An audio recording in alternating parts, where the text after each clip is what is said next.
ग्रामपंचायतचा उपसरपंच कैलास पडवळ मी आज एक अन्यायाला वाचा फोडण्यासाठी पत्रकारांची पत्रकार परिषद घेत आहे. वर्षापूर्वी आमच्या मासिक मीटिंगमध्ये गोष्ट ठरली होती की शेळवे ग्रामपंचायती नाक्यावर बरेचशा वाटसरू लोक व्यापारी धंदी करणारे लोक आहेत आजूबाजूची, त्यांना संडास बाथरूमची सेवा नसल्या कारणाने आपण ग्रामपंचायतीने सरकार जमा जागेवर एक आपण संडास रेडीमेड आणून बसवायचे. त्यासाठी मासिक मीटिंगमध्ये आमचा ते ठराव झालं. तो ठराव वगैरे क्रमांक माझ्याकडे सगळं आहे, सगळं पुरावा. त्या गोष्टीला 1 वर्ष झाला. म्हणजे 1 वर्ष म्हणजे किती माहिती आहे का, 24/1/25 रोजी कोणत्याही प्रकारची वस्तू खरेदी न करता आणि त्यांचं बिलसुद्धा नाही आहे तरी त्यांना 60,000 रुपये अदा केली ग्रामसेवकाने. तसं दुसरं अजून एक विषय माझ्या निदर्शनात आलं का, ग्रामपंचायतमधून पेसाचे जे पैसे असतात ना, पेसामधनं 2,15,000 रुपयाचा निधी त्यांनी व कोणतीही वस्तू खरेदी न करताना कोणत्याही प्रकारचं बिल नसताना तेही खरेदी केलेलं आहे. असं माझ्या निदर्शन आल्यानंतर मग मी आमचे मामांना आता जोडीला जाऊन आम्ही शहापूरला BDO साहेबांना लेखी निवेदन दिलं. लेखी ते निवेदन दिल्याच्या नंतर त्यांना निदर्शन आल्यानंतर आता त्या शनिवार 2 दिवस सुट्टी आल्या असल्या कारणाने मग ते काल रात्रीतून ते संडास रेडीमेड आणून ठेवल्या आणि ते आजसुद्धा बसवायला पण घेतल्या होत्या, जागा पण साफ केली आणि मी ते काम बंद केलं. मी इथं बसवायचे नाही, ते बसवायची जागा वेगळी ठरलेली आपली नाक्यासाठी आणलेली आहे, त्या नाक्यावर ठरवायचे. मी ते काम बंद केलं. अधिकारी आहे त्यांनी अनेक आमच्या ग्रामपंचायत आज 5-10 वर्षापासून तो इथे शेळवे जे रुजू आहे त्यांनी अनेक आपडातापड केलेले आहेत अशी पैशांचा, पण कोणाच्या निदर्शनात आलं नाही. त्यामुळे प्रत्येकाने कोणी काय त्याचं बाब उचलून धरली नाही. मी उपसरपंच असल्या कारण माझ्या निदर्शनात आली, मी ते त्याची बाबती उचलून धरलेली आहे. आणि अशा अधिकाऱ्यावर कोणत्या प्रकारे कारवाई झाली पाहिजे, नाही झाली तर मी अमरण उपोषण पण करू शकतो. त्या ग्रामपंचायतीमध्ये जो काही प्रकार सध्या परिस्थितीमध्ये चाललेला आहे त्याचा विचार करता बुद्धीच्या पलीकडं ह्या कल्पना वाटतात. तर कुठल्याही प्रकारचा 1-1 वर्ष पैसे टाकून सुद्धा ते काम इथं झालेलं नाही आणि प्रत्यक्ष पैसे तर बाकी खर्च झालेला आहे. तर असा हा जो प्रकार आहे हा अजब प्रकार आहे. हा एक प्रकार म्हणजे फक्त केवळ ग्रामसेवकने केला असा मला म्हणता येणार नाही, तर त्याच्यामध्ये सरपंचाचा सुद्धा तेवढ्या मोठ्या प्रमाणात सहभाग आहे, रण आहे. त्यांनी त्या गोष्टी सह्या केल्याशिवाय कुठल्याही पेपरवर सही किंवा चेकवर सही केल्याशिवाय पैसे आता होऊ शकत नाही, एकटा तो नाही करू शकत. मग याला सरपंच आणि ग्रामसेवक या जोडगोळीने केलेला हा मोठा प्रकार आहे. तर याच्यामध्ये या ठिकाणी एकच गोष्ट सांगता येईल का, आपण याच्यामध्ये ह्या गोष्टीला आम्ही तर पाठपुरावा करणार आहे, आम्ही या गोष्टीला आणि सहजासहजी सोडणार नाही. परंतु ज्या वेळेला तशी परिस्थिती निर्माण होते त्यावेळेला त्या गोष्टी लोकांच्या समोर उघडकीस होणं आवश्यक आहे. या ठिकाणी 2,15,000चा निधी जो खर्च केलेला आहे त्या निधीचं एकही साहित्यच नाही, तिथं वस्तूही आणलेली नाही आणि मग पैसे खर्च केले याचा अर्थ काय?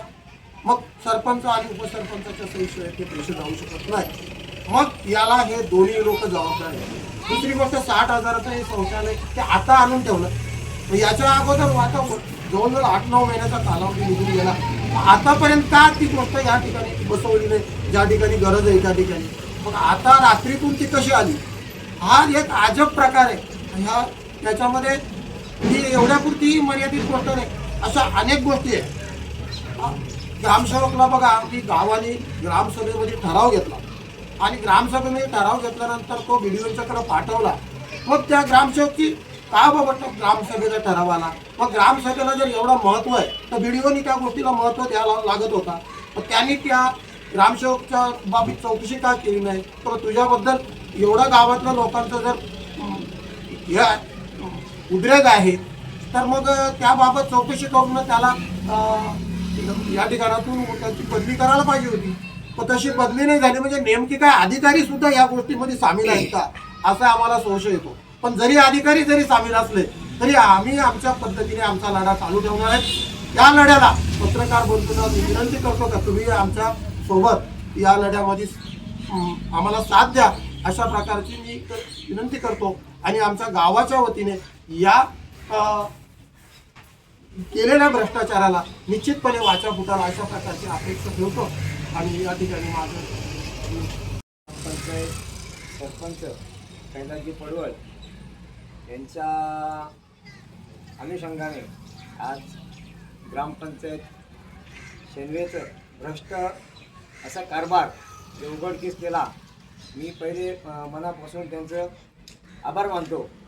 का आता परत ह्या ग्रामसेवकांनी कोणतंही काम एखादा गावातला माणूस जर सांगायला गेला तर माझं बाबा काम आहे तर ते आज नाही तिथं उद्या करतो परवा करतो असं करून तो लांबणीवर नेतो. म्हणजे आत्तापर्यंत हा इतिहास आहे. मला वाटतं 8 ते 10 वर्ष झालं असतील शरीराला. मी माझ्या बाबतीत सांगतो, इथं जो चाललेला कारभार आहे या कारभाराच्या विरोधात कैलासजी पडवळ यांनी जो आवाज उठवला, मी त्याला सांगतोय का याच्या पुढं सुद्धा जे काही भ्रष्ट अधिकारी असतील, जो ग्रामसेवक असो BDO असो, यांच्यावर कारवाई झाली पाहिजे. हे जे पाठीशी घालतात लोक आहे ना, यांच्यावर तर पहिले कारवाई झाली पाहिजे.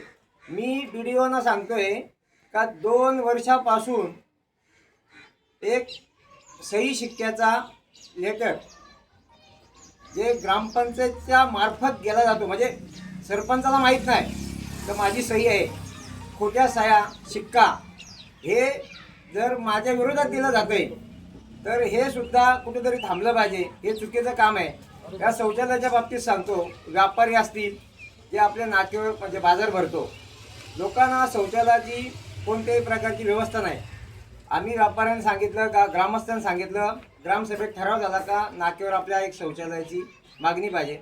मागणी करून 1 वर्षानंतर पैसे अदा करून तो कोणत्याही प्रकारची खरेदी नाही, पैशाचे पैसे अदा करून हे लोक काही भ्रष्टाचार केलेला आहे. मी सर्वप्रथम सांगतो का ग्रामसेवकाला निलंबित केलं पाहिजे. वरिष्ठ अधिकाऱ्यांना सांगतो का याला पहिले निलंबित करा, आम्हाला बदली नाही, त्यांना निलंबित केलं पाहिजे. एवढंच बोलतो मी. शेनवेचे आपण उपसरपंच आहात. आपण हा लढा सुरू केलेला आहे. त्या दिवशी एक बाईट दिली, त्यानंतर आज पत्रकार परिषद घेत आहात. काय सांगाल, आपली अपेक्षा काय आहे की काय कुठल्या पद्धतीने कारवाई आणि कोणावर केली पाहिजे? ग्रामपंचायतच्या ज्याच्यावर त्यांनी चेक अदा केलेले आहेत, कोणी चेकवर सह्या कोणाकोणाच्या आहेत, सरपंच आणि ग्रामसेवकाच्या. सरपंचांनी सुद्धा आम्ही शेळवे गावातल्या ग्रामस्थांनी सरपंचाला काय सगळ्या गावांनी निवडून दिलेलं आहे, त्याच्यावर काहीतरी विश्वास असेल म्हणून आमच्याच याचा आहे, तरी सुद्धा त्यांनी ती सही का केली त्याच्यामध्ये दोषी सरपंच पण येतोय आणि ग्रामसेवक तर आहेत. आता दोघांच्यावर कारवाई झाली पाहिजे. आणि जर कारवाई झाली नाही तर पुढे काय करणार आपण? मी आम्हाला उपोषण पत्करणार. कुठे बसणार? अमरण उपोषणाला पंचायत समितीला बसणार.